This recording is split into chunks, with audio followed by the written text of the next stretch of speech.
On arrive chez les gynécologues, il a introduit une pince et il a commencé à sortir les trucs. C'était tellement douloureux. 20 minutes après, il m'a dit, alors, tu veux voir ce qui est sorti. Tu veux regarder. J'aurais pu mourir ces jours-là. C'est elle qui me dit, mais madame, tu as subi un avortement clandestin. J'ai grandi avec beaucoup de complexes. Il faut savoir que mes parents ont divorcé quand j'avais 6-7 ans. Donc c'était aussi un divorce très difficile. Cela m'a beaucoup affectée en étant enfant. Et quand les parents ont divorcé, maman est partie de la maison, mais les plus grands ont décidé d'aller avec maman. J'avais pas le choix, donc je suis restée avec mon père et ma petite sœur. Mais en étant enfant, j'étais très attachée à ma maman, donc le fait qu'elle soit partie de la maison, pour moi, c'était comme si elle m'avait abandonnée.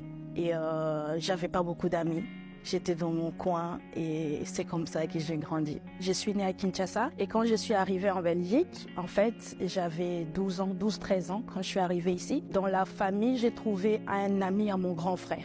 C'était comme un membre de la famille, c'est quelqu'un que ma mère avait pris comme son fils. Et moi, quand je suis arrivée avec ma sœur, avec ma petite sœur, maman nous a dit c'est votre frère, c'est votre grand frère. Maman a retravaillé et c'est lui qui nous gardait. C'est comme ça que j'ai commencé à m'attacher parce que pour moi, c'était...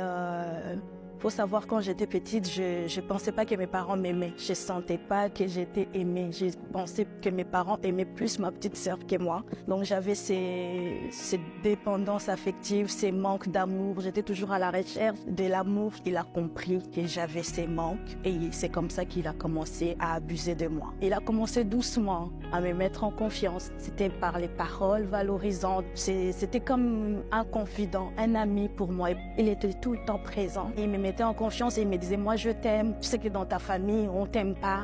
C'est des choses qu'il me disait et c'est des choses que moi-même je ressentais aussi à l'époque. Donc lui il disait, si on t'aime pas, moi je suis là pour toi, je suis là pour t'aimer. Et pour moi c'était comme si c'était mon sauveur en fait. Et malheureusement il avait d'autres idées derrière la tête. Tu sais, j'avais 15 ans. Il a commencé avec les attouchements. Ça a commencé chez nous à la maison.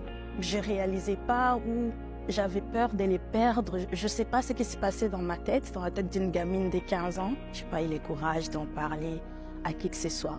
Je comprenais que c'était pas normal, qu'il n'était pas censé faire ça. J'ai pas eu le courage de refuser parce que il faut savoir que nous aussi, dans notre communauté, on nous a un peu enseigné que quand un adulte demande quelque chose, quand un adulte te dit quelque chose, tu es censé le faire. La première fois, il y a eu des attouchements. Il a vu que je n'ai rien dit à ma mère. Il a compris qu'il pouvait aller plus loin. J'ai pas connu d'homme avant lui. Je ne savais pas, c'était tout nouveau, mais lui, il savait.